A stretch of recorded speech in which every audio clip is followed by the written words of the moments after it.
या बंदीखान्यातून सोडवण्यासाठी तूच एक सामर्थ्यवान शक्तिशाली राजा आहेस असं सर्व देवतांनी विचार केला आणि या प्रभू रामचंद्राचं स्तवन सर्व देव मंडळी करू लागले। बंधु मुक्तता सुरवरी आम्ही तुझे कृपोदकारी स्मरणी जन्म जन्मांतरी जय जयकारी गरजे रामा आम्हाला या असणाऱ्या बंधातून मुक्त केल्याच्या नंतर जन्मोजन्मी आम्ही तुझाच जय जयकार करू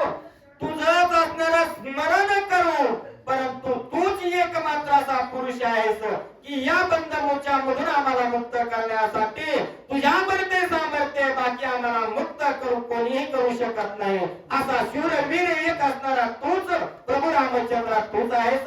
सर्व देव मंडळी प्रभू रामचंद्राचा आम्ही कौतुक गाऊ लागले। बांधिला देखुनी से तू बंधू सैसेने श्रीराम उतरला सिंधू उतरला वानरांचा वृंदू एकोणी सिंधू अनुतापी। सर्व वानर मंडळी या समुद्रावरती 400 कोसाचा सेतू बांधला। प्रभू रामचंद्र वानर मंडळी परत तटाला गेली सर्वजण पोहोचली लंकेमध्ये प्रवेश केला आणि ही सर्व माहिती या सिंधू म्हणजेच सागरानं ज्याचं नाव होतं आधी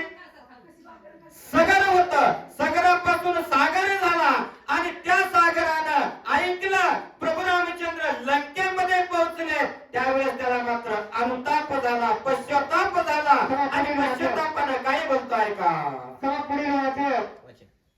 आपले